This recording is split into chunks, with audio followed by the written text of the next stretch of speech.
Y ठीक करने से, अगर अल्फाबेट वाई ठीक करने से आपका फाइनेंस अच्छा हो सकता है। अगर मैं ए समझो नीचे से खुला हुआ लिख रहा था, which decide the cheating part of it, मुझे चेंज होना है समझो, मैं चेंज करके ऊपर से खुला हुआ ए लिखने लगा, तो मेरा नेचर भी चेंज होने लगेगा। जैसे आपने वाई बताया था कि Y determine approach towards finance, तो ऐसे कौन से अल्फाबेट्स क्या डिटरमाइन करते हैं वो आप थोड़ा बता सकते हैं तो?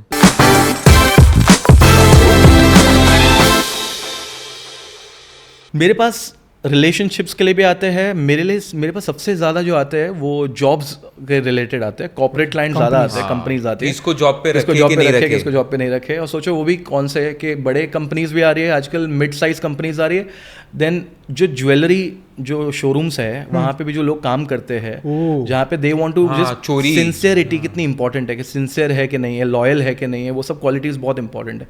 फिर लोग मुझे पूछते हैं कि रिलेशनशिप कंपैटिबिलिटी में क्या अलग तरीका होता है करने का। तो देखा जाए तो आप एक एम्प्लॉय को काम पे रखो या आप एक रिलेशनशिप में एंटर करो, क्वालिटीज़ तो सेम ही है। तो जब मैं हैंडराइटिंग देखता हूँ तो मेरे लिए सामने मेरे रिलेशनशिप के लिए कोई क्लाइंट आया है, या मेरे लिए कोई एम्प्लॉय के लिए आया है, या बस कोई ऐसा ही इंसान आया है जो पर्सनैलिटी अपना जानना चाहता है, सबका तरीका ऑलमोस्ट सेम है। अब एग्जाम्पल देता हूँ, लेटर वाई फाइनेंस बताता है, लेटर वाई फाइनेंस बताता है, फाइनेंस बताता है मतलब क्या ये हैंडराइटिंग एनालिसिस आपको बहुत सारा पैसा प्रॉमिस करता है कि ये बहुत सारा पैसा आपको लाके देगा? Answer is not really. वो आपको क्या प्रॉमिस करता है पता है?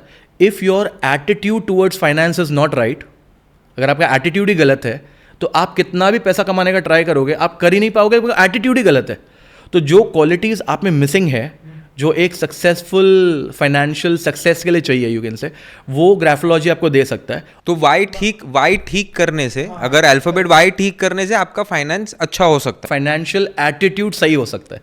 अच्छा, अप्रोच सही हो सकता है टुवर्ड्स योर फाइनेंस। यस, नहीं, different part of that question, अगर मैं ए समझो नीचे से खुला हुआ लिख रहा था, मतलब detonate which decide the cheating part of it, मुझे चेंज होना है समझो, मैं चेंज करके ऊपर से खुला हुआ ये लिखने लगा। नहीं, खुला हुआ ऊपर से खुला नहीं लिखना है। फिर आपको प्रॉपर जो स्कूल में सिखाया गया था, प्रॉपर जो बंद है वैसा, अगर मैंने वो लिखना शुरू कर दिया, हाँ समझो, करना शुरू कर दिया, तो मेरा नेचर भी चेंज होने लगेगा। तो सबसे पहला जो बेस रिक्वायरमेंट है, that requirement is you need to dedicate every day का टाइम। वो हैंडराइटिंग में आपको रोज़ सुबह उठ के आपको वही लेटर प्रैक्टिस करना है, और वो तब तक प्रैक्टिस करना है जब तक आपके दिमाग से वरुण एज अ ग्राफोलॉजिस्ट पूरी तरह निकल गया है। क्योंकि मतलब जब आप लिख रहे हो और आपको वरुण ने बोला था कि ये जो वरुण ने आपको ये बोला था कि भाई ये लेटर चेंज करने से ये क्वालिटी आपकी इंप्रूव हो जाएगी, अब क्या ये बात आपके दिमाग में है, तो आप कर रहे हो, पर थोड़ा थोड़ा करके आपके नेचुरल हैंडराइटिंग के अंदर जब तक वो लेटर फिट नहीं हो जाता है, विदाउट कॉन्शियस माइंड को ये पता नहीं होना चाहिए फिर कि आप ग्राफोथेरेपी कर रहे हो, उस लेवल तक आपको जाके करना है। किस लेवल पे? जहाँ पे आपसे सबकॉन्शियस माइंड में वो चला गया है, बाय डिफॉल्ट आ जाता है। यस, नेचुरली आपके हैंडराइटिंग में आ गया। और जब आप नेचुरली लिखोगे आप खुद हैरान हो जाओगे, अरे मेरे हैंडराइटिंग में ऐसा तो नहीं था पहले, अब ये इंप्रूव हो गया है। इसका मतलब ना वरुण ने बोला था तो इंप्रूव हुआ है, आपने कर करके मेहनत कर करके वो आदत बना दी है उसकी, और जब आदत बन जाती है वो वहाँ पे ठीक होता है। फिर जैसे आपने वाई बताया था कि Y determine approach towards finance, तो ऐसे कौन से अल्फाबेट्स क्या डिटरमाइन करते हैं वो आप थोड़ा बता सकते हैं तो? जैसे लेटर एफ जो है, लेटर एफ मेनली प्लानिंग और एग्जीक्यूशन बताता है, वो भी स्मॉल लेटर एफ। अब स्मॉल लेटर एफ जो है उसमें देखो दो टाइप के एफ होते हैं, एक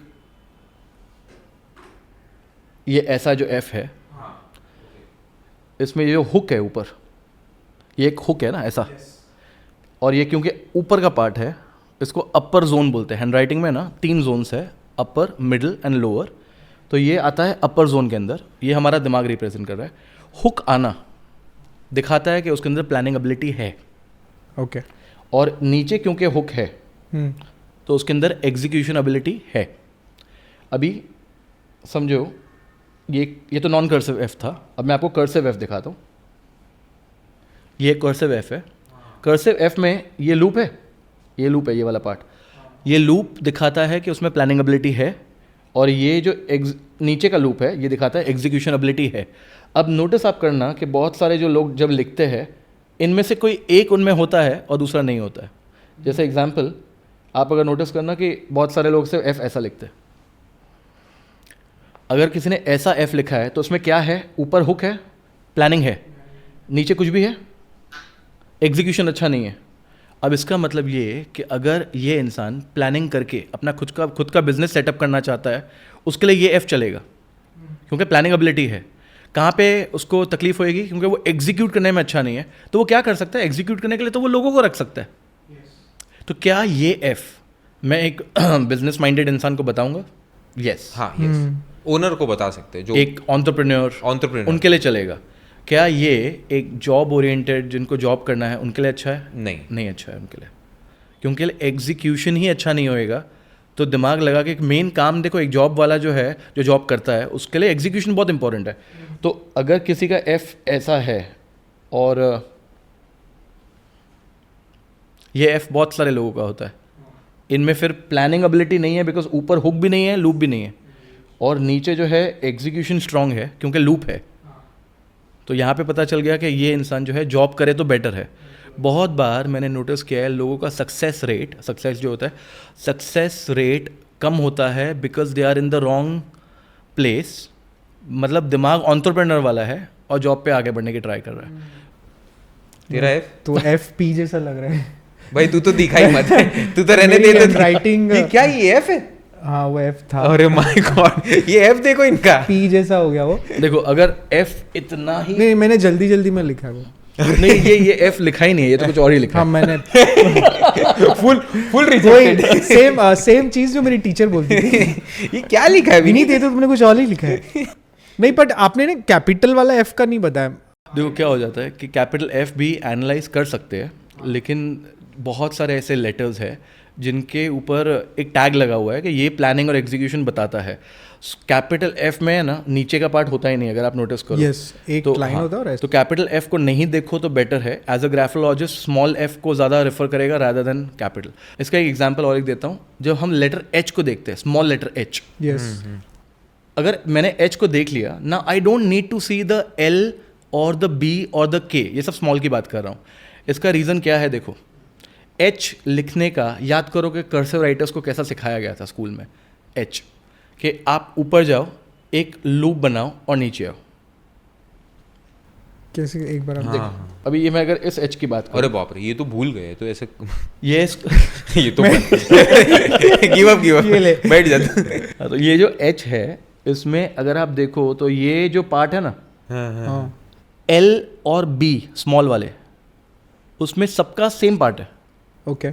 तो अगर मैंने एच के ऊपर के पार्ट को एनालाइज कर दिया, तो एच का जो ऊपर का पार्ट है, that is similar to equivalent to L B K, उन सबका सेम पार्ट है, सेम मीनिंग भी सेम है।